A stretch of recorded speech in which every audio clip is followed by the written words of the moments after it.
Ao vivo, pessoal. Olá! Olá, pessoal, sejam bem-vindos. Que delícia!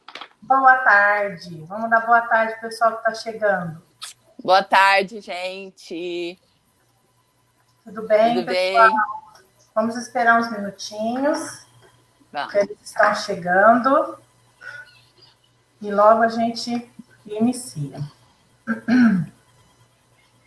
Ah lá, já estão chegando. Todos felizes. Ó, que bom, já tem gente. Eu vou olhar aqui no computador Boa tarde, também. Lidinha. Presta bastante atenção, hein, Lidinha? Depois eu vou fazer chamada oral. Ah? Oi, que Claudinha! Um beijo, querida. Muito obrigada por estar aqui, viu? Olá, pessoal. Oi, Lu, um beijo. Bom, eu já vou começar para que a gente não se atrase, né? Boa tarde aos presentes, né? Sejam bem-vindos aqui. Nós estamos muito felizes, né? Essa live vai ficar gravada aqui no Facebook, no canal do YouTube, Comunique com Rosana Dias, e também vamos compartilhar no Instagram nosso, meu, da Adriane e da Giovana, tá bom? Vocês podem compartilhar essa live com outras pessoas que vocês acharem que possam se interessar pelo assunto da live. E eu vou começar, né, apresentando uma pessoa muito especial na minha vida, né, que eu tenho como, assim, um modelo de vida, um modelo de pessoa, né, que eu amo muito, que é a Adriane Max, né, ela é arquiteta e urbanista, mestre em urbanismo, especialista em desenho urbano, doutoranda em ciências da religião, e ela atua em Poços de Caldas, que se localiza no estado de Minas Gerais e na região. E agora para o mundo, né? Porque com essa pandemia nos libertou para outras áreas, né? Com certeza. Tudo isso, gente, mais importante para mim do currículo Lattes dela é que ela é minha prima. Essa é a melhor. Essa é a parte mais importante. É. E nós temos hoje, né, o privilégio, a primeira live que eu estou fazendo, contando com a participação especial de uma pessoa também muito querida, né, que eu tenho contato há muitos anos e que eu admiro muito pelo ser humano que pelo profissionalismo, pela competência, né, com que ela atua na área da educação, que é a professora Giovana Oliveira, né, que atua na educação infantil e no ensino fundamental, no Colégio Della Santana, em Itapiratiba, no estado de São Paulo. E também desenvolve um belíssimo trabalho como intérprete de Libras, em Itapiratiba também, e agora para o mundo, pessoal. E também, o mais importante do currículo dela é que ela é minha amiga, muito amiga. Adoro a Giovana. Bom, para quem não me conhece, eu vou ter que falar um pouquinho de mim, porque a Adri falou que eu tinha que falar né? É verdade. Eu vou falar, né? Eu sou fonoaudióloga clínica e educacional, para quem não me conhece, né? Sou especialista em linguagem, em fonoaudiologia educacional. Sou mestre em ciências dos distúrbios da comunicação humana. Eu atuo presencialmente aqui na cidade de Caconde, no interior do estado de São Paulo e na região. E agora também, nesse momento de pandemia, eu também tenho atuado em muitas outras áreas, em muitas outras regiões do país que eu jamais pensei que eu fosse chegar como fonoaudióloga, né? Então, esse momento de pandemia me trouxe um conhecimento a mais, que é o teleatendimento, e que eu consegui ajudar pessoas que estão longe de mim presencialmente. Agora eu vou me autodescrever. Eu sou uma mulher de 47 anos, eu tenho cabelos pretos, encaracolados e curtos. A pele clara, os olhos castanhos, estou com uma blusa cinza e um colar prata no pescoço, e atrás de mim tem uma parede branca com uma estante de livros. Vou passar a palavra para a Adriane, e em seguida a Giovana também vai dar as boas-vindas.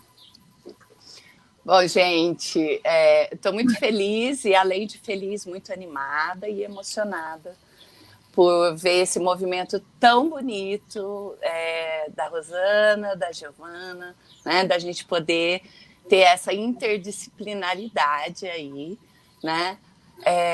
E a gente poder estar aqui junto, né? Então tem sempre o lado bom dessa pandemia, que é justamente a gente poder estar nesses canais virtuais, né? Então eu só tenho a agradecer e agradecer essa prima divina, né? Maravilhosa que eu tenho, que é a Rosana, que me insere nesses movimentos aí, e essa ação de inclusão para mim é maravilhoso, né? Então eu só queria agradecer muito mesmo, e eu estou muito feliz de poder contribuir com a nossa cidade, com todas as cidades, né? Falando sobre esse tema, né? E o quanto isso está vinculado à comunicação e principalmente à aprendizagem. Eu vou me autodescrever também, né? Acho isso fantástico, necessário, né? Então, eu sou uma mulher de 51 anos, tenho a pele clara, olhos escuros, uso óculos, estou vestindo uma camiseta azul clara e tenho um colarzinho aqui no pescoço preto. E estou usando fone de ouvido. Atrás de mim tem uma parede branca, um pedaço do guarda-roupa e um quadro de flores, né? E em todo um ambiente, um amor enorme por vocês duas aí. Obrigada, Giovana, e obrigada, Rosana. Vamos lá, Gi. Bom, eu sou professora Giovana. Vou me autodescrever também. Eu sou uma mulher da idade de 39 anos, da pele clara. Estou usando uma blusa preta, ok? Também estou muito feliz por compartilhar com vocês tudo isso aqui, tá? Muito obrigada, Rosana. Rosana, muito obrigada. Adriane também. Eu achando muito importante todo esse momento que nós estamos vivendo, né? Então vamos começar, vamos trabalhar, né, Dri? Chega de falar. Podemos. Se apresentar e vamos trabalhar. Então, vamos lá. Vou compartilhar o seu material que você trouxe para nós, certo? Uhum. E a minha primeira pergunta para você é a seguinte: o que vem a ser desenho universal? Bom, Rosana, desenho universal é muito importante que a gente entenda que essa palavrinha universal é justamente para que a gente possa incluir tudo, né? Essa ideia de que a gente tem que fazer coisas específicas, né? Ela acaba restringindo, principalmente quando a gente está falando em termos de acesso aos lugares ou às coisas, né? Então, o universal quer dizer que eu faço um desenho que é para todos. Acho muito importante dar o exemplo da porta. Eu não preciso fazer uma porta para o cadeirante, uma porta para a pessoa que usa óculos, uma porta para a pessoa que tem cabelo preto, né? Não, a porta entra todos. Esse é o conceito, acho que da forma mais simples que a gente pode explicar sobre desenho universal.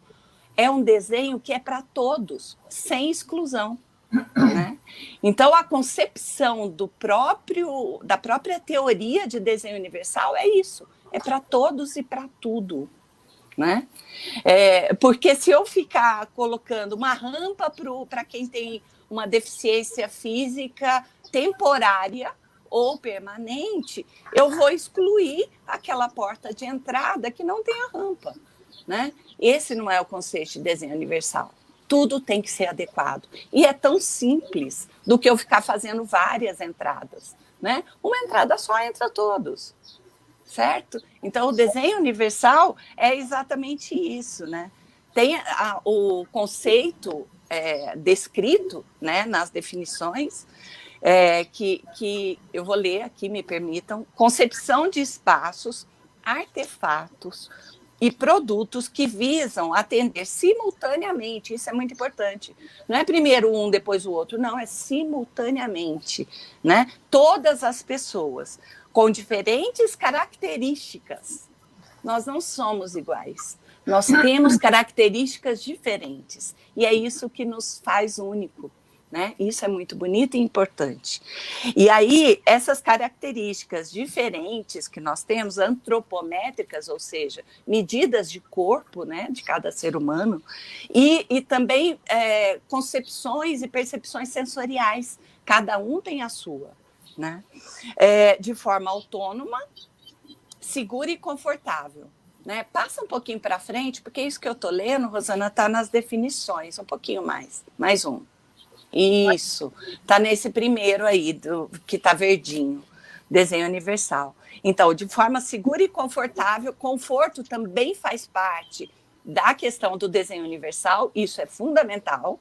Eu não posso ter um lugar desconfortável com um piso que escorrega. Não, isso cai, né? Então, é fundamental que seja seguro e confortável. E deve se constituir, então, nos elementos ou soluções que compõem toda a acessibilidade. Tá? Então, é legal porque você já abriu essa página, e aí nós vamos ver uma série de termos e definições que são leis, são legislações. Essas definições, elas fazem parte das legislações, né? E das leis que são federais, né? A gente tem o Estatuto da Pessoa com Deficiência, né, que é a Lei 13.146, aprovada em 2015, né?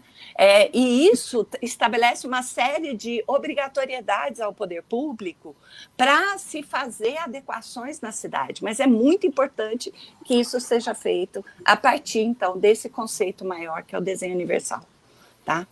Volta no segundo slide, que é exatamente isso, não, um anterior. O ir e vir, né? Esse é o principal, o nosso direito maior que está na Constituição Federal de 1988, que vigora até hoje, graças a Deus, é uma Constituição maravilhosa, né? A partir do momento da aprovação da lei maior do país, né, que é a Constituição Federal, que estabelece o meu direito pleno de ir e vir, pronto. Eu preciso ir e vir com segurança, com conforto, com acesso livre, ter rotas livres e acessíveis. Né? E aí é muito importante. O que é rota acessível? Rota acessível é aquilo que liga pelo menos 2 lugares. Então, nada disso de ter adequação só na frente do prédio público, porque é uma obrigação pela Lei 13.146 de inclusão, né, da pessoa com deficiência, mas que só atende na frente do estabelecimento. Isso não está certo. Tá? Uhum. Rodrigo, Oi. Onde começa, então, é importante que nós possamos entender, até chegar na minha fala depois, que eu vou trazer todo esse conceito de desenho universal para a aprendizagem, para a comunicação. Onde começa, então, esse movimento do desenho universal no nosso país? Olha, Rosana, é muito interessante entender essa história, né? Porque é uma história de luta, é uma história de vitórias, de muito sofrimento também, de bastante empenho de muitas pessoas. E, graças a Deus, eu tive a oportunidade de entrar em contato com essas pessoas. Regina Cohen, uma professora do curso de arquitetura da PUC do Rio, eu tive contato com os textos dela primeiro, depois entrei em contato pessoalmente, uma pessoa iluminada, né, cadeirante e arquiteta. Então, ela me pôs no mundo do acesso universal, né? E aí, com toda essa luta, teve, nos anos 2000, a gente vai ver que tem todo um movimento no Rio de Janeiro, porque começa a adaptação e as reformas da Orla do Rio de Janeiro. Isso acaba sendo um marco, né? Porque na reforma da Orla do Rio, não contemplava rampa de acesso, não contemplava um mobiliário adequado para o cadeirante, nem contemplava o deficiente visual, nem o auditivo. Então, eles começaram um grande movimento público, eles foram para a rua e começaram a pedir, toda a obra parou, o projeto parou, e os escritórios de arquitetura e urbanismo tiveram que se adequar a essas primeiras normativas, né? O mais interessante é que isso começa com o Ministério da Justiça, como um direito civil, um direito de todos, né? Como era uma questão de justiça social. Em 2003, a gente já tem o grande movimento já consolidado dentro do Ministério da Justiça, e em 2004 a gente tem a lei, a norma técnica NBR 9050 de 2004, que é a última revisão dela. Essa norma técnica da ABNT, Associação Brasileira de Normas Técnicas, ela vai ser absorvida, então, pelo Estatuto da Pessoa com Deficiência, que é a Lei 13.146. Então, vejam vocês, na verdade, a gente tem, desde a década de 90, uma luta muito grande que acaba se consolidando. Então, em 2015, com o Estatuto, que vai juntar todas essas normativas, né, e toda essa luta das pessoas, né, dos portadores de deficiência temporária, permanente, familiares, né, pessoas que estão junto e vendo o quanto a exclusão no transporte coletivo, nas lojas, naquilo que é da nossa vivência cotidiana, né? Ir a um supermercado, um açougue, um cinema, acesso à cultura, né? Graças a Deus a gente tem agora o Estatuto, lei, eu vou falar novamente, eu sei que é chato os números, mas a gente tem que guardar isso, né? Lei 13.146, de 2015, o Estatuto da Pessoa com Deficiência, que também é a lei de inclusão, né, Rosana? Isso, a lei brasileira. LBI, né? Lei Brasileira de Inclusão. Isso. É isso. Certinho. E daí, Dri, então, como você citou, né, a Lei Brasileira de Inclusão, número 13.146, daqui a pouquinho eu vou postar um link dela para vocês aí nos comentários, pessoal, que vocês podem acessar, podem imprimir, tá bom? Podem ler, porque tem bastante informação. Essa lei, ela é de 2015 e ela também é chamada de Estatuto da Pessoa com Deficiência ou Lei Brasileira de Inclusão. Então, agora eu queria que você relacionasse, Dri, a relação desse conceito de desenho universal com a qualidade de vida do ser humano baseado nessa lei, que é uma obrigação pública. É isso. Se você pudesse passar o próximo slide, Rosana, essa. É exatamente isso. Acho que essa confusão das cidades, eu acho que essa imagem, ela mostra bem essa confusão, quer dizer, olha, coitado do pedestre aí, né? Então, como é importante a cidade estar adequada, como é importante ter acessibilidade. E isso tudo está dentro de uma outra lei, também dentro do Ministério das Cidades, que é a Lei de Mobilidade Urbana. Toda cidade deve fazer o seu plano de mobilidade urbana. Tá? Esse plano de mobilidade urbana, ele engloba toda a questão da cidade, de circulação, e não é só carro. Né? Passa o próximo slide, Rosana, que eu gosto muito desse PPS, é um instituto norte-americano, chama Project for Public Space, né? Que são projetos para espaço público. Esse grupo, eles existem desde 1973, né? E ele já fala desde a década de 70. Se você planeja cidades só para os carros e para o tráfego, você consegue carros e tráfego. Se você planeja para as pessoas e para os lugares, você recebe pessoas e lugares. Então, eu acho que a gente precisa pensar a questão da qualidade urbana na cidade, ela é fundamental ser pensada em primeira instância para as pessoas, porque somos nós os importantes e não o carro. Não estou excluindo o carro, tá? É fundamental ter. Hoje a gente não vive, porque as distâncias são muito longas, né? Então, de transporte, tudo, não estou excluindo, mas ele não pode ser o principal. Tá? Ele não pode ser o principal agente transformador do espaço urbano, né? Então, ele é uma máquina que nos ajuda, auxilia, nossa, facilita a vida moderna, assim, nessa correria que a gente vive, né? Mas acho que agora, na pandemia, a gente já viu que o carro não é tão fundamental, né? O que tem de gente caminhando, usando as pernas, né? Com distâncias longas, né? E eu acho que aí ficou mais acentuado, então, os buracos nas calçadas, né? O quanto é difícil um cadeirante se deslocar, o quanto é difícil a gente tropeçar, né? Nesses buracos de calçada. A rua também, a velocidade do carro, às vezes assusta numa calçada muito estreita. Então, nós precisamos dar esse conforto e a qualidade de vida para as pessoas que vivem no espaço público, né?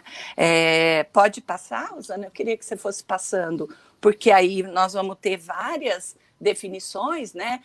Todas as edificações, ela deve ter de uso coletivo, ela deve ser pensada com essa qualidade de vida. Então, aonde está a relação? Está justamente aí.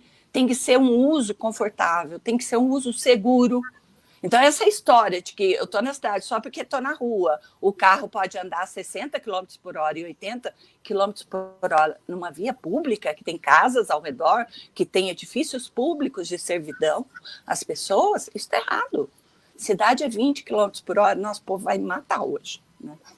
Mas é 20 km por hora, é 30 km por hora, nós precisamos respeitar, né? Quem vai atravessar a rua, que seja na faixa de pedestre, sim. Mas, por favor, faça uma gentileza, dá uma paradinha no carro. Às vezes a pessoa está cansada, quer atravessar fora da faixa. Não é certo atravessar fora da faixa, tá? Mas, eventualmente, vamos ser gentis se você estiver dirigindo. Porque uma vez você dirige, outra vez você é pedestre. Então, a qualidade, a relação do desenho universal com a qualidade de vida parece uma coisa só. Eu não vejo distinção, Rosana.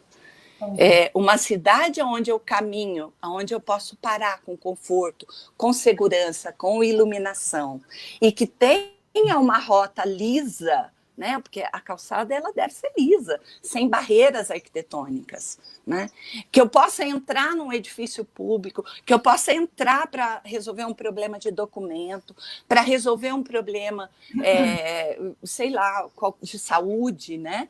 Mas que também eu possa ter acesso à cultura de forma digna, sem ninguém ter que me carregar para eu entrar, causar incômodo ao outro. Não, as edificações elas devem estar adaptadas, né? Deve ser pensada com esse pensamento geral do desenho universal, ou seja, onde entra um, entra todos. Eu não posso fazer... É lógico que tem restrições, Rosana. Por exemplo, patrimônio histórico. Às vezes, e que também faz parte da cultura e da identidade das pessoas, às vezes eu não posso quebrar uma parede, aumentar uma porta, né? Porque é a dignidade do prédio, mas eu posso adaptar, colocar uma rampa elevatória, colocar uma outra rampa, criar um acesso para todos, não na porta principal, mas uma porta que eu crio do lado, sem desconfigurar o prédio. Então, existem soluções, mas deve ser pensado dentro do conceito maior de desenho universal. Entendi. E eu queria saber, né, porque muitas vezes a questão de adaptar uma cidade que vai crescendo sem ser pensada totalmente nessa acessibilidade, nesse desenho universal, que já é uma coisa que existe no nosso país, mas nem todo mundo conhece, né? Quando eu digo todo mundo, eu digo gestores públicos, né? A população em si, às vezes nem todos os profissionais da área Sim. Né, Dri? Então, eu preciso fazer tudo isso numa cidade de uma vez? Na cidade inteira e de uma única vez? Não. Aqui eu queria falar 2 pontos. Primeiro, como fazer, né, para adaptar. E segundo, a questão do plano da cidade, né? Então, é muito importante a gente pensar que toda cidade tem um plano. Alguém está planejando.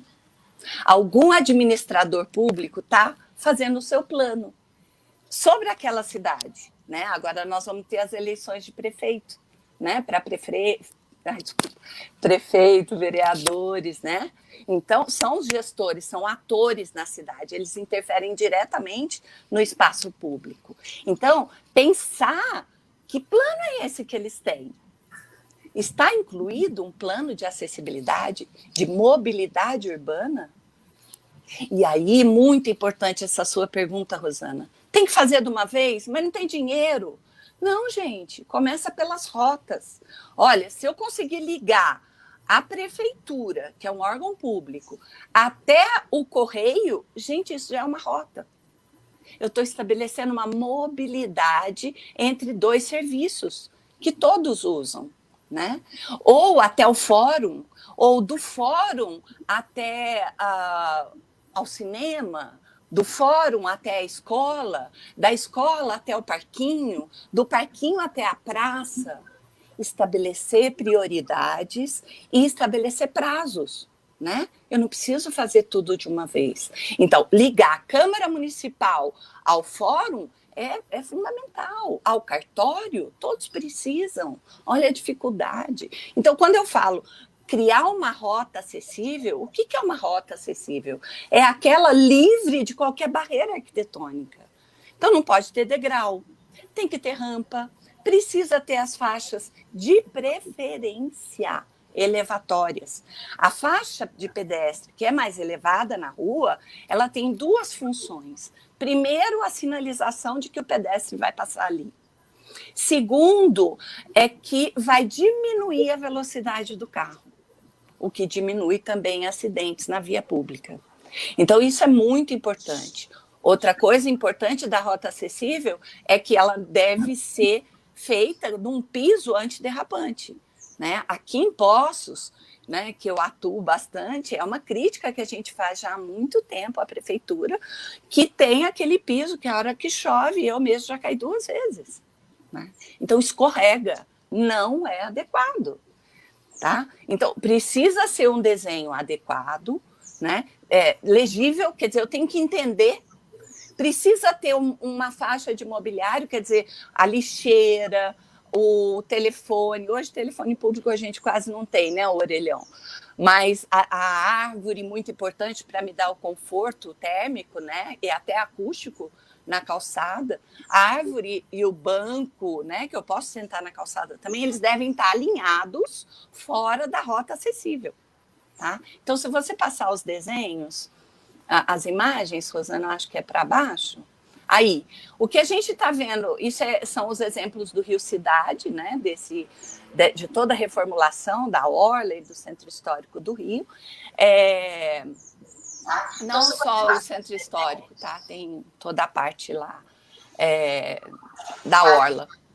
Bom, a gente está vendo essa parte vermelha, essa é um piso em destaque, né? Ele é um mosaico português que todo mundo critica porque dá buraco. Não, dá buraco porque não tem manutenção, tá?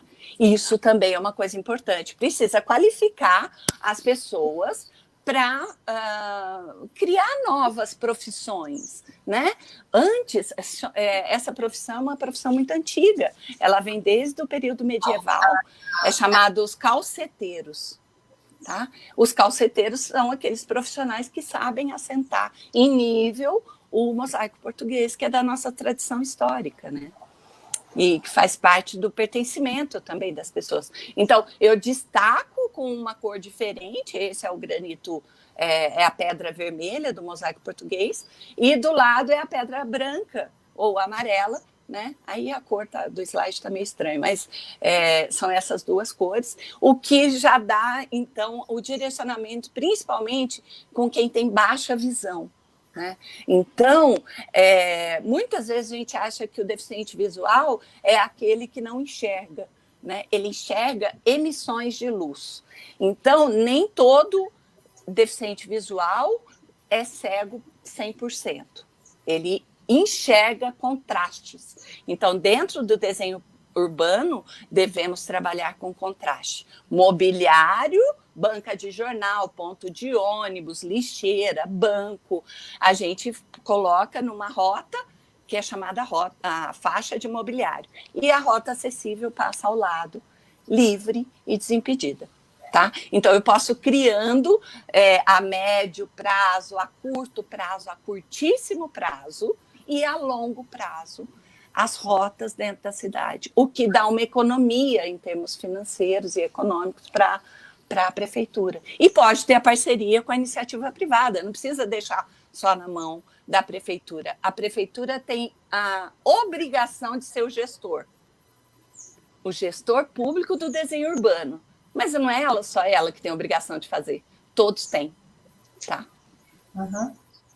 Pode passar? Pode. Deixa eu falar do banco, né? Tinha esquecido. Esse banco também é um banco imobiliário feito no Rio de Janeiro. Se não me engano, isso é Copacabana.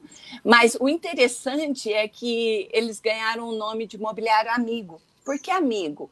Porque eu posso sentar aí no banco para jogar dama, né? Jogar buraco, um jogo qualquer, ou até só conversar, né?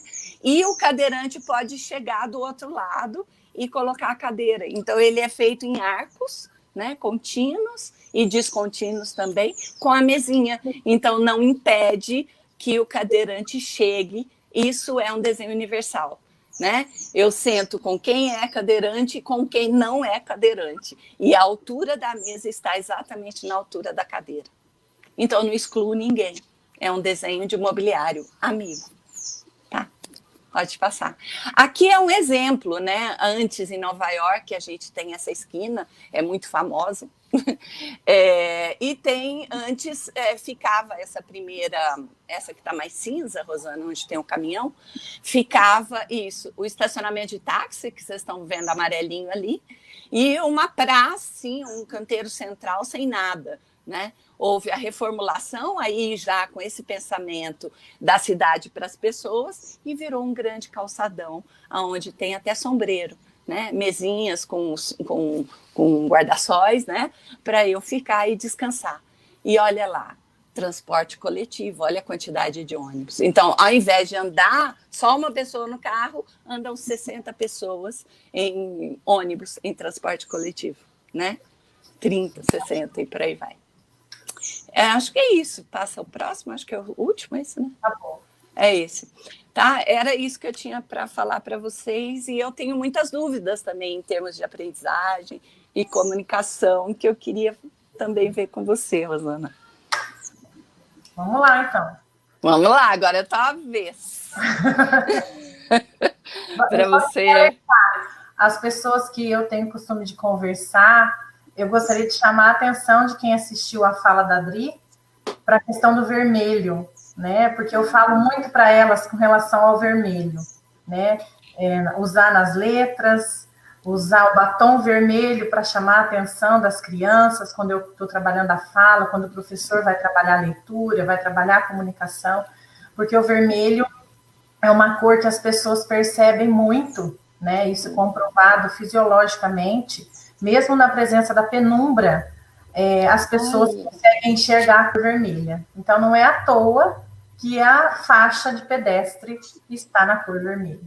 Certo, pessoal? Que fantástico. O que eu sempre digo para as professoras, né? E para os pais, para as mães. E eu não sabia disso, tá vendo? A gente só aprende, né?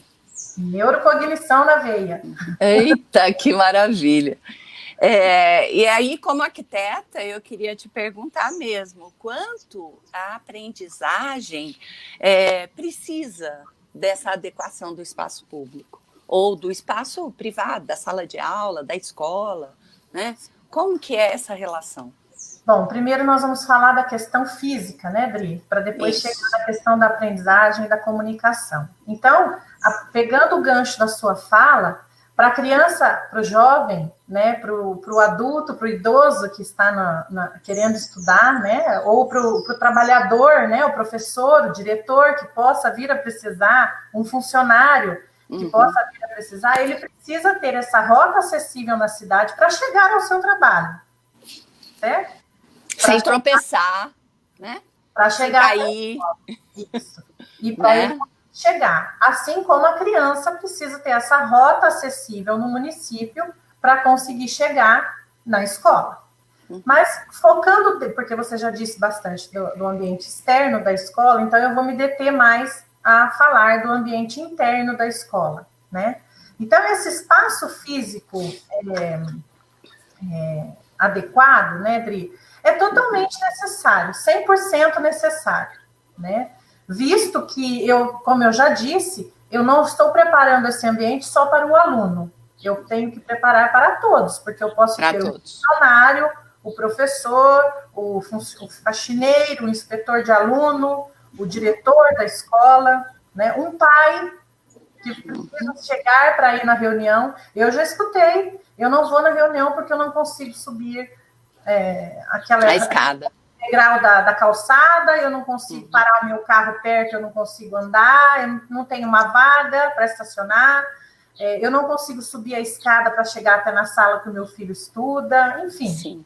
Então, quando esse espaço físico, ele não deve ser visto só para o aluno, mas para todos, inclusive a família. Exato. Não precisa ser feito todo de uma vez? A resposta é a mesma, como você já disse. Com prioridades, com planejamento, a gente vai adequando os espaços, né? Porque não pode perder o foco. Exato. Né? Para mim, o espaço físico, ele facilita o ambiente educacional de todas as pessoas que circulam naquele espaço, e isso, ele depende muito de uma ação humana, né? Que é o mais difícil, né? Que é você ter pessoas que estejam olhando para isso, né? E eu tenho visto cada vez mais que as pessoas que se envolvem mais com isso, ou que defendem mais as causas, são pessoas que têm na família alguma pessoa que precisa. Então, é uma mãe, é um pai, é um padrinho, é uma madrinha, é um tio. Ou quando você se acidenta, né? E fica temporariamente. Isso. Você está vivendo aquela história de perto, aí você vira os seus olhos para esse aspecto. Certo?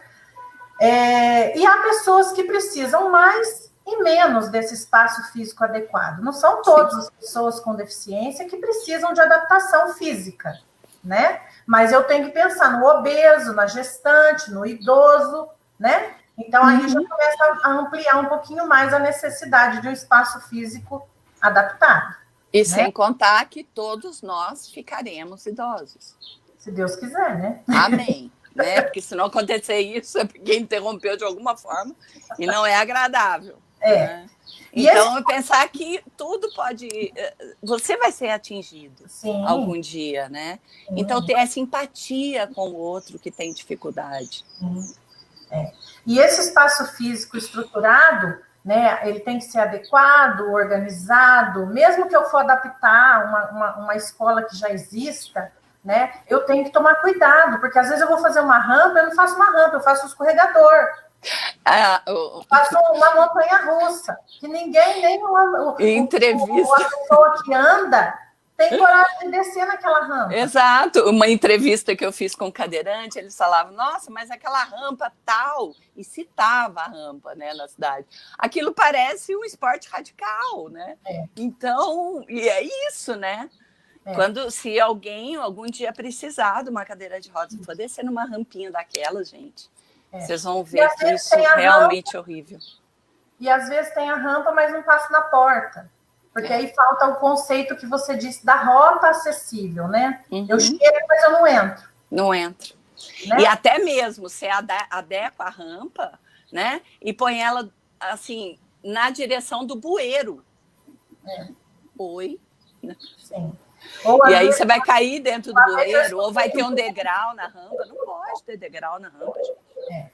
Uma vez eu escutei de um comerciante, ele fez uma rampa na loja dele que ele tinha acabado de construir. Mas tinha rampa, mas não tinha como um cadeirante entrar na loja de tanta coisa que tinha. Aí eu peguei e falei, né? Eu falei assim, então, o senhor fez a rampa, mas não tem como o cadeirante passar, porque o seu corredor está muito estreito, por conta da quantidade de mercadoria, né? Que o senhor tem uma loja muito ampla, uma loja maravilhosa, cheia de opções para nós. Ah, mas não tem problema, Rosana. Eu levo a mercadoria para ele até a porta. Eu falei, coitado, se a pessoa quiser comprar uma cueca, aí vai ficar esticando a cueca lá na rua.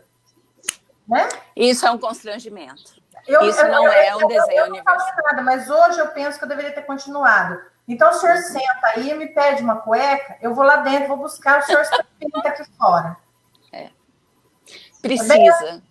A gente pode falar com delicadeza, com amorosidade, e falar, olha, se você afastar 5 centímetros, às vezes ajuda, às vezes 10, às vezes precisa de mais, né?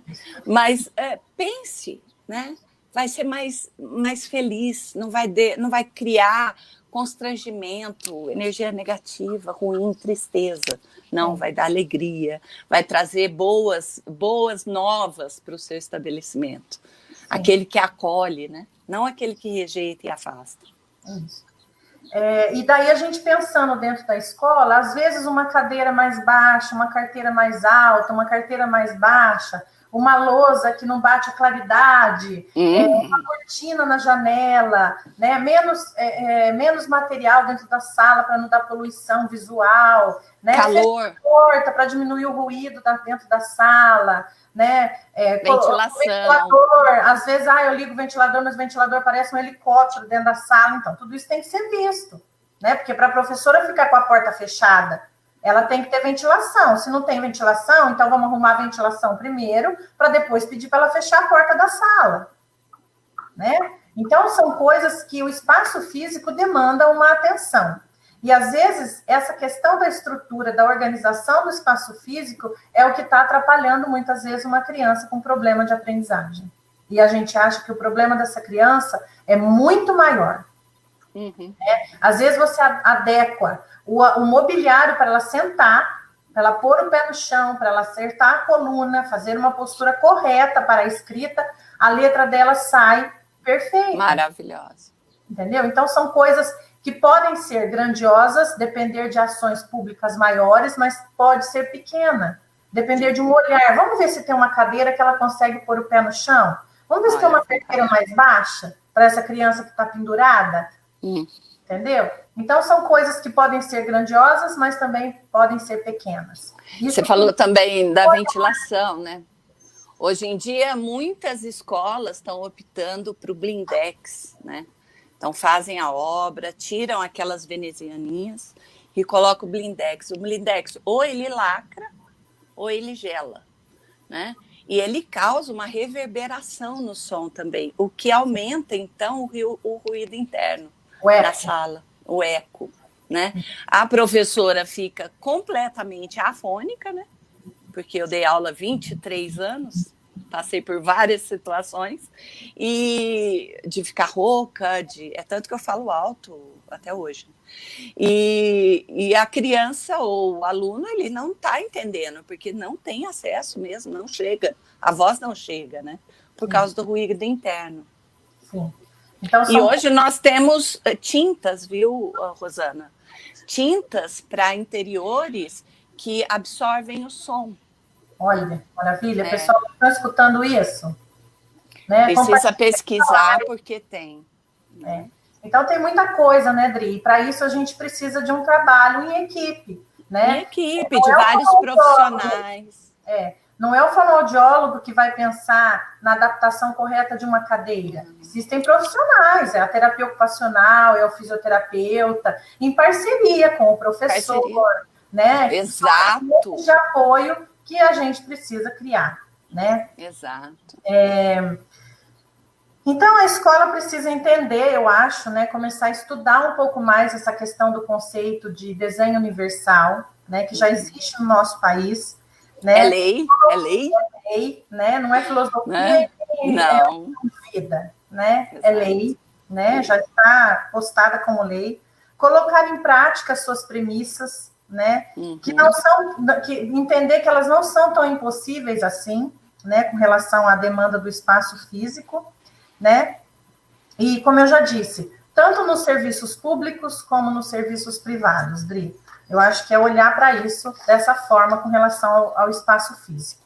Certo? E, Rosana, você acha que só essa adequação ela é suficiente e necessária? Só isso para a inclusão social? Não, não acho. Aqui a Grace está falando que precisa dessa tinta urgente.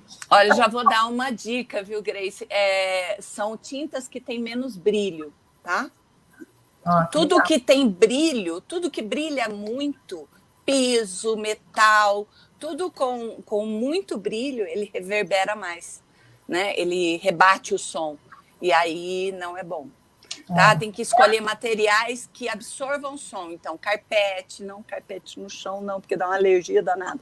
Mas em alguns lugares, madeira, o uso de madeira sempre é muito aconselhado na sala de aula, tá? E eu sei que é mais fácil de limpar a tinta óleo, né? Mas ela tem alto brilho. Então, se puder mais acetinado, com menor brilho, né? A gente consegue absorver. Certo. Bom, como você perguntou, né? Só essa adequação é suficiente, né, para a inclusão? Não.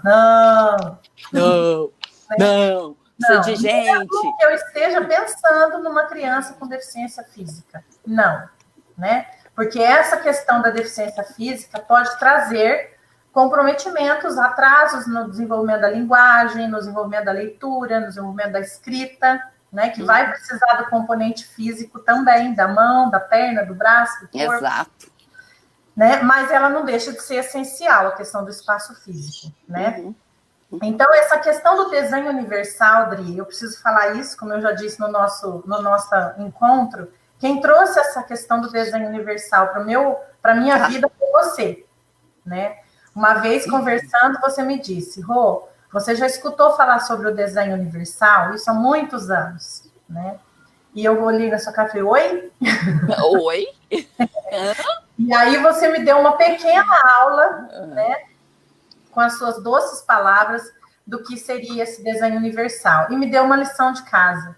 Ai, que beleza. Vai estudar. A sua vida, né? E daquele dia em diante, eu passei a procurar coisas que estavam relacionadas ao desenho universal. Mas eu confesso para você que as questões relacionadas ao desenho universal, voltadas para a educação, demoraram para chegar no país. Né? E como que eu entendo essa questão do desenho universal na educação e os documentos que eu li, as publicações científicas que já estão aí, né, no país? Não significa que o desenho universal dentro da escola, dentro do preparo da aula, dentro da aprendizagem do aluno, não é uma solução única para todas as crianças, certo? Exato. Mas, sim, de criar situações, oportunidades, experiências, atividades que sejam, que acomodem as diferenças, né? Então, vou dar um exemplo pequeno que me ocorreu aqui agora. Se eu tenho um aluno com deficiência auditiva na minha sala, é diferente de se eu não tiver, porque se eu tenho que policiar a minha postura de, por exemplo, articular mais as palavras, falar de frente para esse aluno, porque se eu viro para a lousa, esse não aluno virar para a lousa nunca. Pistas, mesmo que ele use um aparelho de amplificação sonora individual, né? Ele perde pistas, né? Então, são questões que demandam não só uma adaptação do material, da atividade que eu vou dar, mas também demandam adaptações e mudanças de postura humanas. E essas são as mais difíceis, Dri. Mudar o jeito de ser, mudar a forma de pensar, mudar o paradigma de vida. Olhar para o outro. Isso, sair da competitividade e ir para a colaboração. Ah, que lindo isso. Entendeu? Sair desse ambiente de quem vai terminar primeiro. Para. Você pode me dizer agora? Agora você. Agora você. Agora você. Certo? Porque se eu tenho uma criança desatenta, ou uma criança que processa as informações mais lentamente, quando o professor pergunta, quem pode me dizer primeiro tal, o fulaninho nunca vai dizer mesmo que ele saiba, porque ele não vai conseguir ser o primeiro. Exato. Entendeu? Então, acomodar as diferenças é a professora mudar o jeito de perguntar numa situação dessa que eu estou dando. Né? Isso muito bem lembrado pela Cris, que é a diretora do Colégio Della Santana, que eu tenho muita admiração. Um beijo, Cris, para você, para a Kiki, né, que ela é mãe também de uma criança com síndrome de Down. Ela Empatia. É empatia, né? Se colocar no lugar do outro. Né? Exato. Se colocar no lugar do outro, pensar que pode ser eu, pode ser um dos meus, né? E assim, está sempre muito perto da gente. E com isso, eu trago aqui algumas revoluções que a escola tem que fazer. E eu acho que nós já começamos. Essa pandemia trouxe muita revolução para as nossas vidas, né? A gente saiu do comodismo que estávamos e nós fomos forçados a mudar muitas coisas, né? A sermos empáticos, né? Família e escola estão experienciando, minuto por minuto, o exercício da colaboração e da empatia para que as crianças aprendam. Exato. Né? E daí eu coloquei algumas coisas que eu acho importante, mas assim, prática, para que os professores e as escolas pensem. O quê? Promover métodos múltiplos de ensino. Hoje está se dizendo muito de métodos de ensino, principalmente métodos de alfabetização, multissensoriais, onde eu uso mais órgãos do sentido, além da visão e da audição, para alfabetizar. Então, usar do tato, usar do cheiro, do gosto, né? Que são coisas que muitas vezes não são tão experienciadas por todos os professores, né? Aí, se você pensa um professor de artes, ele talvez mexa mais com os outros sentidos do que um professor mais tradicional de alfabetização. Entendeu? São coisas que estão sendo ditas. Flexibilizar, Adri, essa é uma palavra muito importante, flexibilizar, né? A apresentação de conteúdo diferente, então ofertar um conteúdo mais lúdico, ofertar um conteúdo mais teórico, ofertar um conteúdo falado, ofertar um conteúdo escrito, ofertar um filme para trabalhar, ofertar diversidade, né?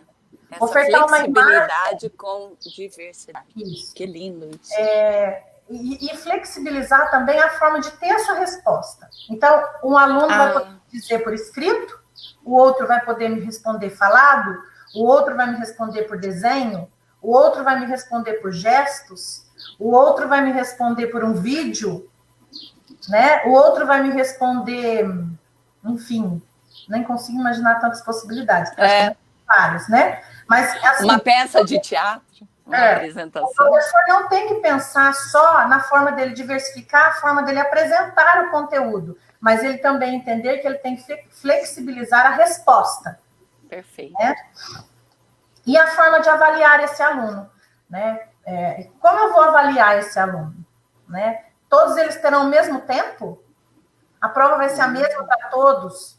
Como eu vou adaptar essa prova? Né? Essa prova vai ter mais desenhos, eu vou mudar o vocabulário, eu vou diminuir a quantidade de texto, né? Eu vou colocar aspectos que chamem a atenção da criança, né? Então, são coisas muito importantes que a gente precisa pensar. E não tem uma receita, Adri, você fala assim, então eu posso pegar isso aqui e levar para qualquer escola que vai funcionar? Não. Não. Você é de um jeito, eu sou do outro. Então, vai funcionar para você, mas não é copia e cola. Certinho. Porque eu tenho que olhar a diferença daquela situação econômica, financeira, social, né, Rosana? Sim. E essa questão de copiar e colar é que muitas vezes traz a fala de que a inclusão não funciona. Porque as pessoas deixam de estudar e ficam copiando e colando práticas que deram certo para algumas pessoas, mas não para todas. Você sabe que isso na arquitetura é muito comum. A gente chama as coisas fora do lugar. Então, você faz, deu certo um programa ou um tipo de arquitetura numa cidade dos Estados Unidos. Aí você traz o programa e coloca aqui em Poços de Caldas. Não, são outras pessoas, com outra cultura, com outro enfoque, né, social, as necessidades são outras. Então, eu acho que essa palavra que você disse, flexibilização, e esse olhar de empatia, né, como a Cris, né, falou, é fantástico, é isso. Não, perfeito. Pensar na questão da comunicação, né? Como eu vou te explicar isso? Que tamanho da frase eu vou usar, né? se eu tenho uma deficiência intelectual na sala, abra um livro de matemática, faça o exercício 2, pulo 3, faça o 5, 6. Ela ficou no livro de matemática. Exatamente. Eu também fiquei. Tenho atraso com esse monte de informação. Ela ficou. Mas Rosana, eu disse a informação tão clara, disse. Mas você esqueceu de pensar que você tem alunos que processam a informação rápido e você tem alunos que processam a informação devagar. A culpa não foi sua, professor. Mas você vai ter que entender que você vai ter que acomodar as diferenças. Para isso, você vai dividir por etapa. Então, peguem o livro de matemática. Todo mundo pegou? Pronto. Joaninha, pegou o livro de matemática? É ela que vai ficar para trás. Abram na página X. Às vezes a pessoa fala assim, nossa, mas infelizmente eu vou ter que fazer mais devagar. Vai. Só que, felizmente, o senhor vai conseguir atingir a todos. Exato. Olha que bom. Sim. E eu tenho certeza que no final do dia, se o senhor conseguir que aquela fulaninha faça, o senhor vai ver que não foi tão devagar assim que o senhor atingiu a meta no final. Não importa a velocidade com que eu caminho. Exato. Mas eu atingi a meta. Exato. Né? Perfeito. Outra questão que eu coloquei aqui é demonstrar afetividade, né, Dri? Muitas vezes a gente, por medo do desconhecido, por medo da deficiência, por não saber determinado assunto, a gente se repele. A gente se arma, né? E a gente não quer aprender, não quer, como se aquilo fosse muito difícil, né? E nós não estamos preparados para tudo. Eu falo muito isso, até com os professores. Eu falei assim, o senhor acha que eu sei de tudo? Eu vou sabendo conforme eu vou vivendo. Cada paciente novo que chega para mim com uma patologia diferente, uma dificuldade diferente, eu vou estudando mais. Exato. A gente não sabe de tudo. A escola não está preparada, mas tem como se preparar. O professor não está preparado, mas tem como se preparar. O pai não está preparado para ter um filho deficiente, então ele vai jogar no lixo porque ele não quer aquele filho deficiente. Tem muita gente que joga, né? Enfim, né? Vamos deixar esse capítulo para outro dia. Né? Outra vez, né? Agora não vai dar. Né? Então, eu acho que a gente precisa pensar nessas coisas, né? A gente precisa se debruçar sobre isso. Não dá para negar, nenhuma escola pode negar, nenhuma escola, pode ser uma escola particular, uma escola de elite, num bairro de elite, numa cidade muito empoderada economicamente, mas ela vai ter crianças com deficiência.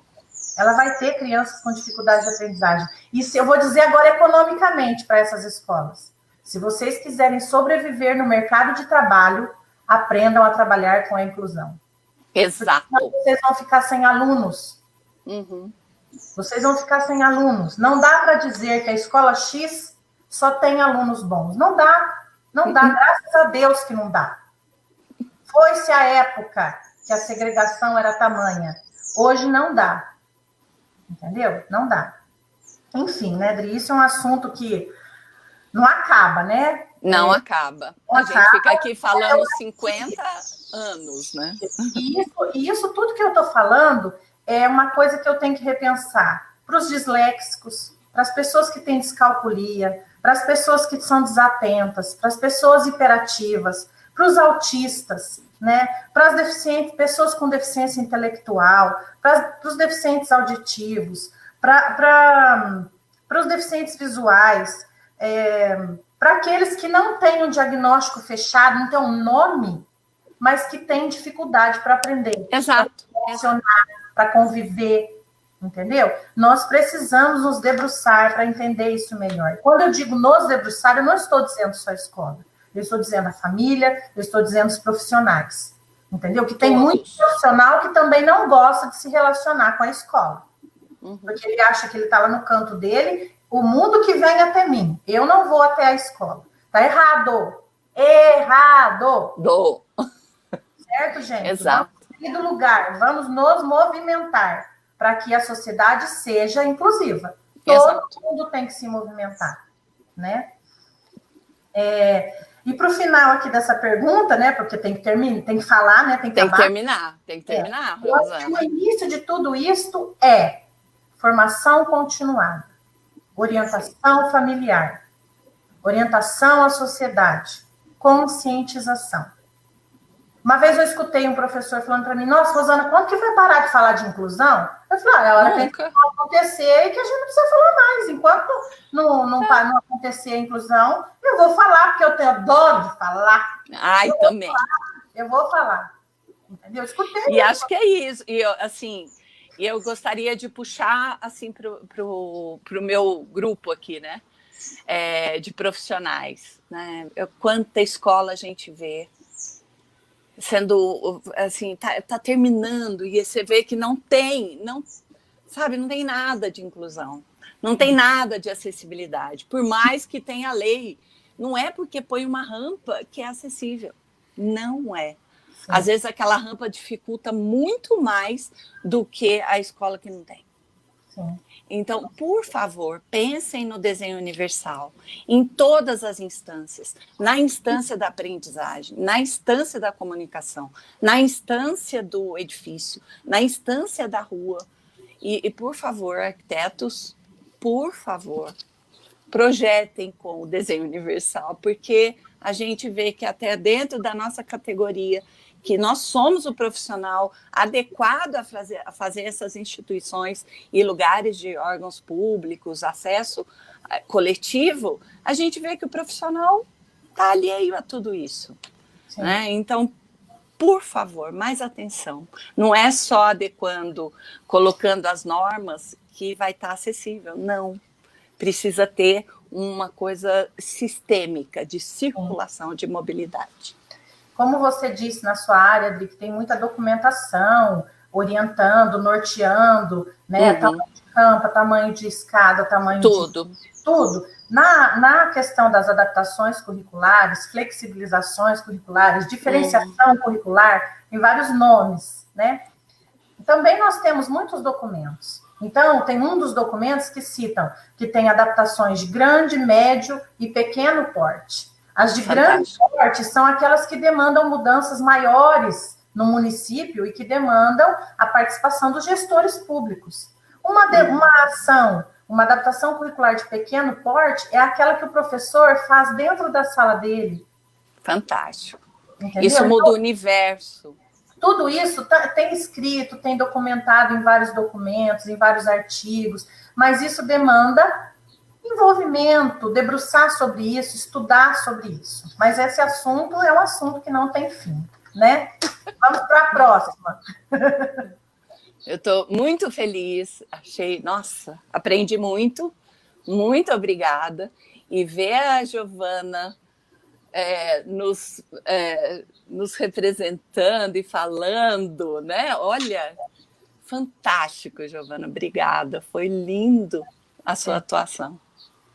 Odri, agora eu coloquei aqui assim, para a gente encerrar, muitas vezes, que é aquela dos caminhos que a educação seja universal, né? Então, mesmo com todas as diferenças, quais os caminhos, né? Para que a educação seja universal, né? Mesmo com todas as diferenças. Né? Mesmo com toda essa diferença. Eu vou estender uns minutinhos, tá bom, pessoal? Tá bom. Para poder colocar esses passos, que eu acho que isso dá um norte para os pais, para os gestores, para os educadores, né, que estão aqui nos assistindo, e outras pessoas que vão nos assistir depois, né? Quando nós elaboramos esse roteiro, né, Adri, e a pergunta veio, quais os caminhos para que essa educação... É um caminho mesmo. Quando eu estava estruturando a resposta, quando eu estava pensando na resposta, é um caminho mesmo, né? Eu não sei se na ordem que eu coloquei aqui dos passos, mas eu estabeleci passos. Que bom. Que maravilha. Passo que eu coloquei aqui, que eu acho que é muito forte, é a formação continuada da equipe escolar. Concordo. Né? E a orientação familiar também continuada. Então, o terapeuta que deixa a família para fora e não conversa com a família, está errado. A escola que não traz assuntos sobre deficiência, diversas formas de aprender, para dentro do ATPC, para dentro das reuniões escolares, está errado. A escola que já diz, desse assunto eu já estou cansado, não preciso saber disso, está errado, né? Errado, gente. A gente não pode pensar assim. E aí eu coloquei aqui algumas coisas que pode ser feita na educação continuada, na formação continuada das equipes escolares. Então eu coloquei o conhecimento do indivíduo, daquela criança que chegou com aquela deficiência. Não são todos os síndromes de Down que são iguais, não são todos os autistas que são iguais, né? As dificuldades e as facilidades daquela criança. Por que eu tenho que saber o que é facilidade? Porque são por meio da facilidade que eu vou chegar nos pontos mais difíceis. Exato. Então, eu tenho que saber o que ela entende de fácil, o que ela sabe de fácil, o que ela tem facilidade. Porque começa pela porta aberta, né? E não pela porta fechada. Né? Eu acho que cabe bem a flexibilização aí, né? Sim. Não começa pelo problema, e sim para aquilo que eu tenho facilidade. Por onde eu vou entrar, por onde eu vou começar, né? Uhum. A legislação, né? A escola precisa saber, conhecer a legislação. O nosso Brasil tem inúmeras legislações na educação especial, né? As patologias, entender isso. Ele é síndrome de Down? Então ele é igual aquele outro que já estudou aqui, já foi embora. Não, ele não é igual aquele outro, ele é diferente. Né? O autista, igual aquele outro que não gosta de abraçar, de beijar, que não é. Não é. Eu tenho um monte de autista beijoqueiro, até não está podendo beijar e abraçar, tem uma dificuldade. Eles estão querendo beijar e abraçar, né? É uma dificuldade grande disso. E a gente quer e não pode, né? Metodologia de ensino diversificados, né? Formas de avaliação diferenciadas, relação da família com a escola e com a sociedade, para que haja inclusão, né? Em qualquer nível educacional, tá, Adri? Educação infantil, Fundi 1, Fundi 2, ensino médio, ensino superior, EJA, que é a educação de jovens e adultos, e a educação especial. Nada se isenta. Não é porque está lá na educação infantil que eu não tenho que pensar nessas coisas. Né? Ou não é porque está no EJA, ou não é porque está na educação especial que eu não tenho que pensar nessas coisas. Né? Para quê? Para que a escola tenha um nome que eu gosto muito de dizer, para que a escola se sinta empoderada para trabalhar com a inclusão. Ninguém nasce sabendo, mas eu tenho como saber. Então, a gente precisa parar. Não tenho preparo para isso. Não tenho preparo para isso. Não tenho preparo. Cada dia na vida da gente é um dia diferente. Eu nunca vivi o dia de setembro de 2020. Nunca Exato. Vivemos hoje pela primeira vez. E são novas possibilidades, né? Acordar é uma grande possibilidade. Né? Do lado da família, o que eu preciso trabalhar? E quando eu falo do lado da família, orientar a família, não é só responsabilidade do profissional, a escola também precisa orientar a família, né? O encorajamento para acompanhar o desenvolvimento do filho é uma coisa que a escola queixa muito, que os pais não vão nas reuniões, que os pais não dão retorno das tarefas, né? Então, o que está acontecendo? Por que a cultura dessa família, né, a forma como essa família está enxergando a escola não está permitindo que esse relacionamento escola-família seja efetivo? Nós sabemos que no nosso país nós temos grandes problemas sociais, grandes problemas sanitários, grandes problemas de alta vulnerabilidade social. E isso impacta negativamente na relação da escola com a família. Então, aí a rede de trabalho já começa a ampliar, já começa a pegar questões sociais do nosso país. Entendeu? Legislação, a família precisa entender de legislação. Entendeu? Uma vez mesmo porque temos benefícios, né? Não benefício, mas o direito dele. Temos direitos, temos deveres. Sim, exatamente. Eu falo muito isso para as escolas. O senhor já falou para ele que se ele não der todo o amparo que o filho dele precisa, ele pode perder a guarda do filho dele? Exato. Isso está escrito não só na LBI, que é a Lei Brasileira de Inclusão, mas está escrito no Estatuto da Criança e do Adolescente. Exato. Abandono de incapaz. Tem um artigo lá certinho, que eu não me lembro agora, mas é abandono de incapaz. Se ele perder a guarda do filho dele, ele vai perder o benefício que o filho dele tem. O benefício vai para outra pessoa que vai cuidar do filho dele. Então, são coisas sérias que precisam ser conversadas, que precisam ser ditas. Tem família que vive do benefício da criança com deficiência. Sim. Né? Coisas que acontecem no nosso país. A família precisa desenvolver essa empatia com a escola e com os profissionais, porque tem família que não tem essa empatia. Então, por exemplo, eu deixar uma criança aqui na porta do consultório para eu atender e ficar lá dentro do carro esperando para entrar no carro de novo e ir embora, para mim não adianta. Eu preciso ter essa família aqui dentro. Né? Agora eu posso ter ela na tela também, que me facilitou muito. É verdade. Entendeu? Me facilitou muito isso. Né?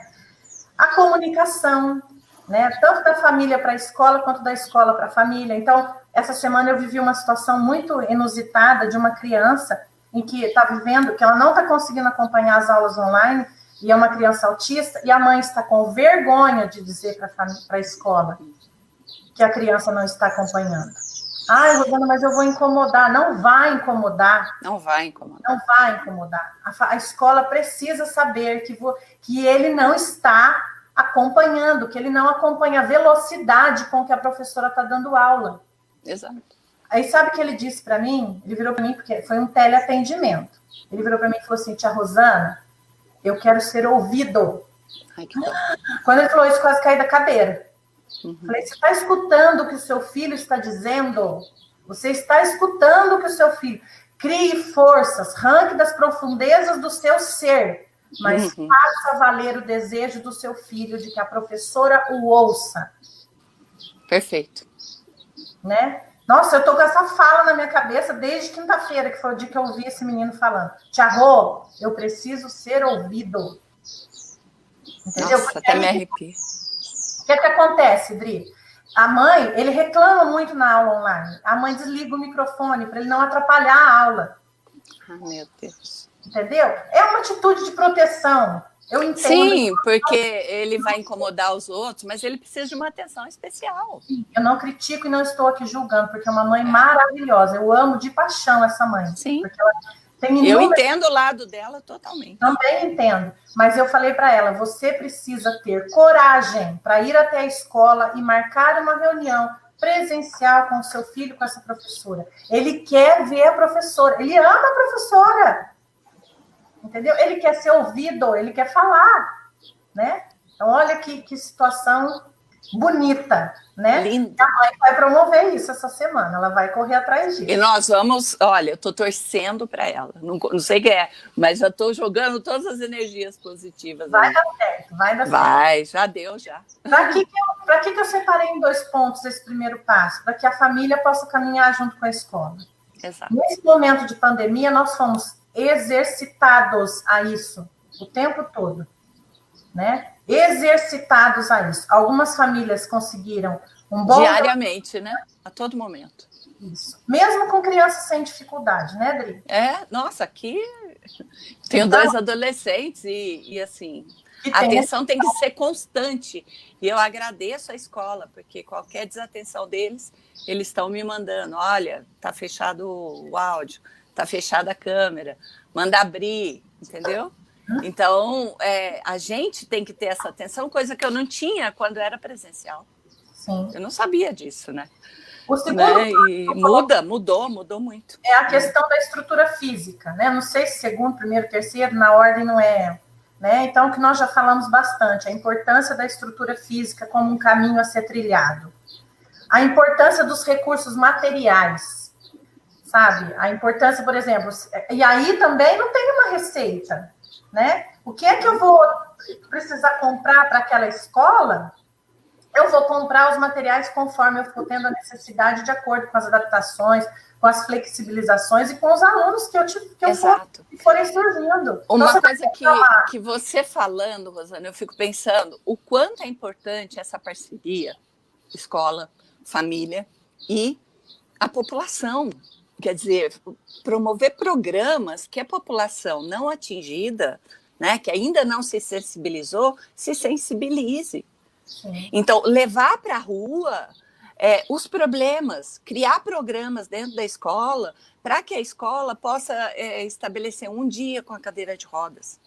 A gente fez isso aqui, eu fui para a praça com cadeira de rodas, com venda nos olhos, e propondo às pessoas que estavam passando a usar, a sentar na cadeira. Quer dizer, vamos ocupar o lugar do outro e ver quais são as dificuldades.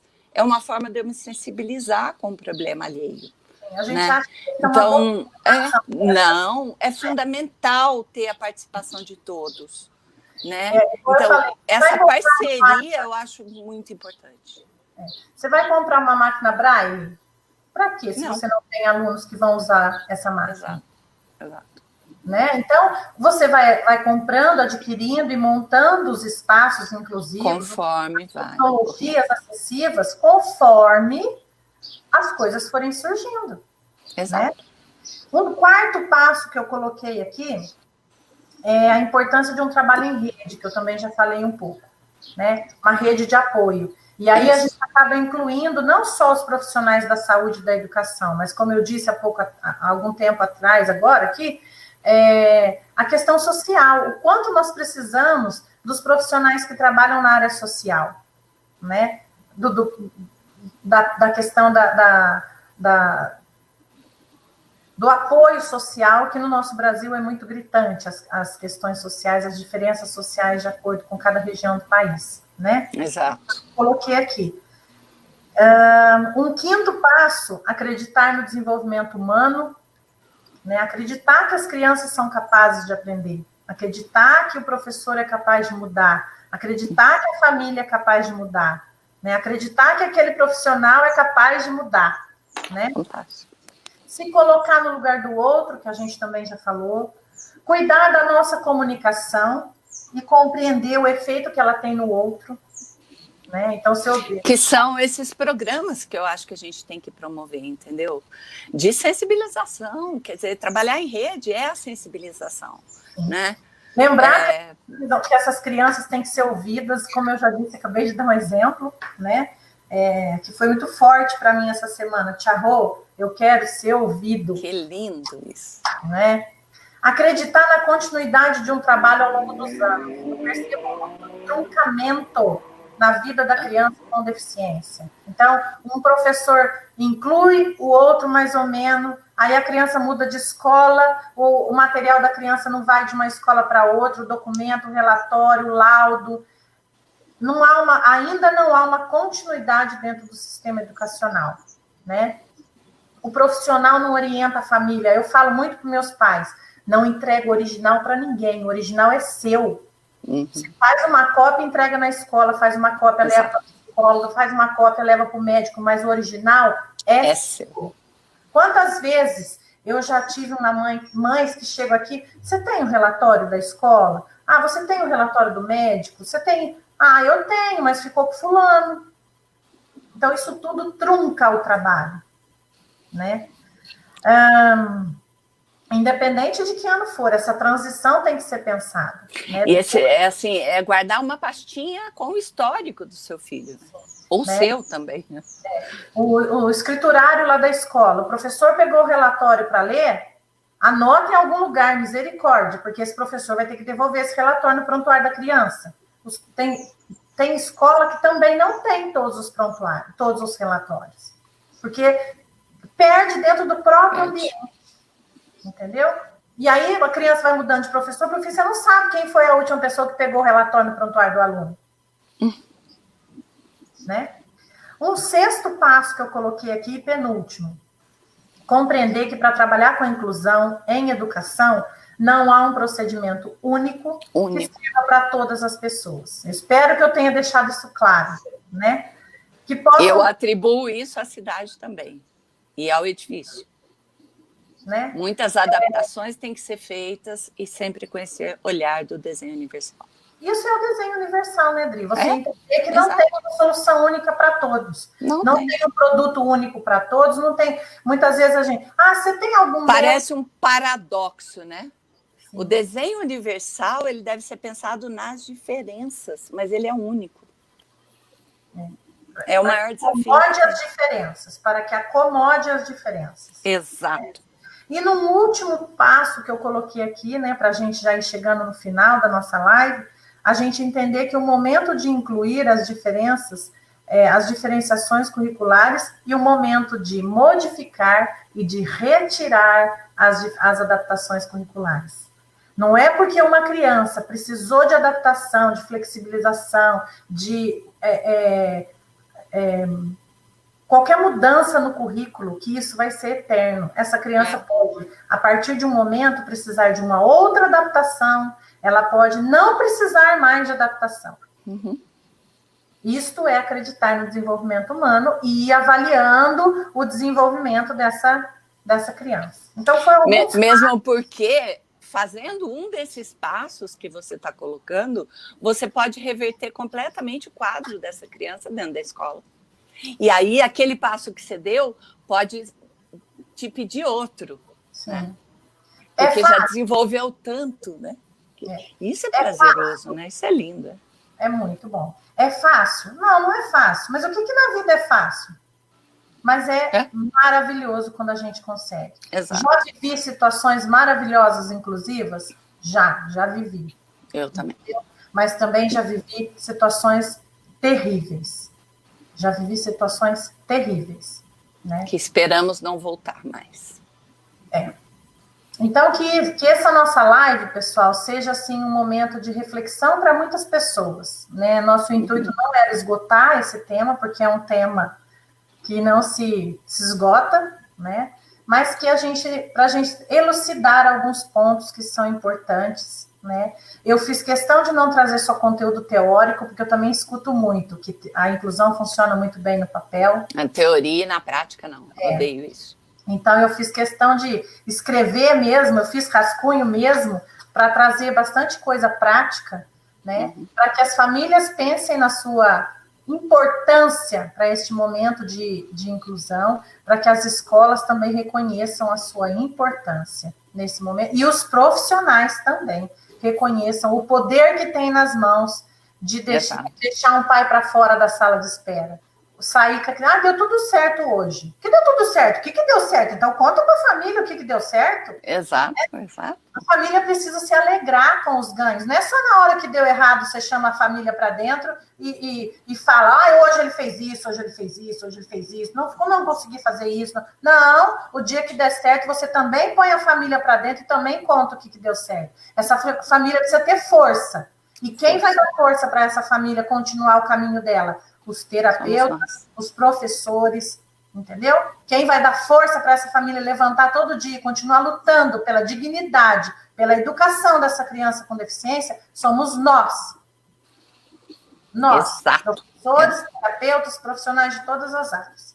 Então, meu muito obrigado, Dri, por esse momento. Eu que agradeço. Né?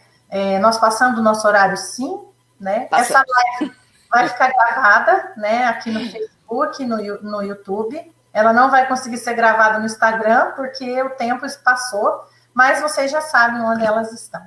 Né? A gente edita. Ana, maravilhosa, linda. Espero que você não infarte a hora que a gente desligar o vídeo. Eu fiquei muito emocionada com a sua presença. Né? Também. Muito obrigada por esse momento riquíssimo, por você abrilhantar a nossa fala e conseguir ampliar as pessoas que possam nos ouvir. Você trouxe mais um fator uma janela de possibilidades. Exato. Muito obrigada. Que essa seja a primeira parceria de muitas que a gente possa fazer, viu, minha Muitas. Filha? Quer falar, encerrar, Adri? Eu queria agradecer novamente, porque é uma oportunidade única uma arquiteta poder falar com uma fono, né?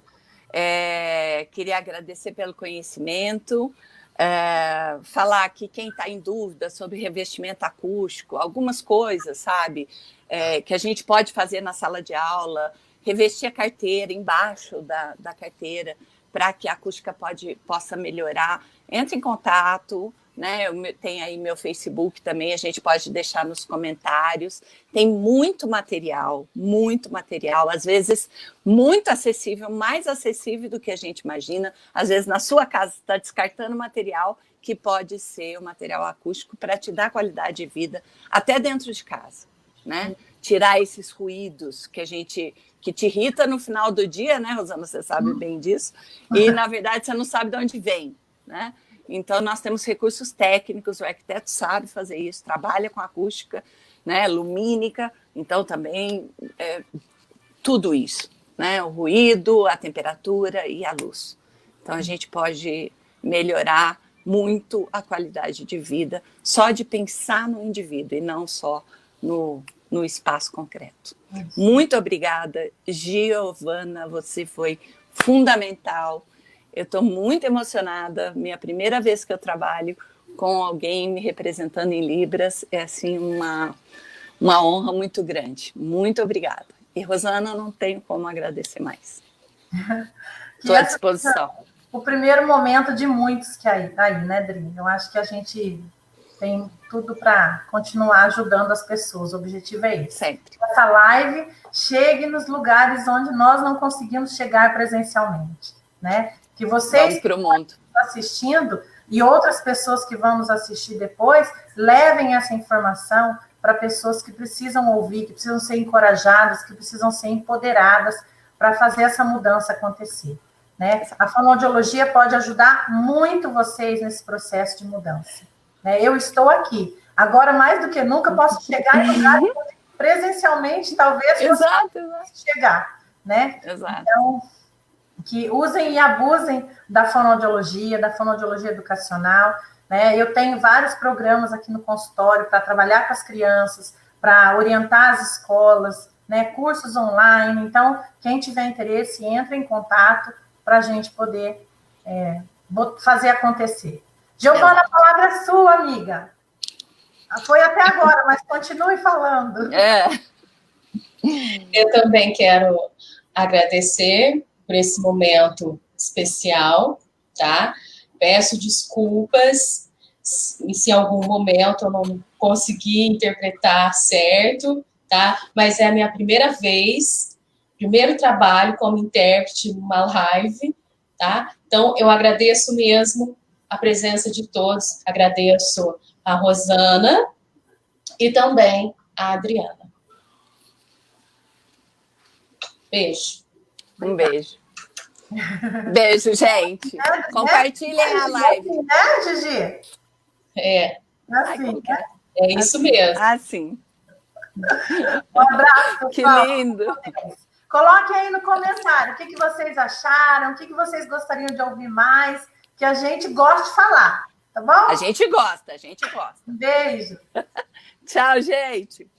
Beijo.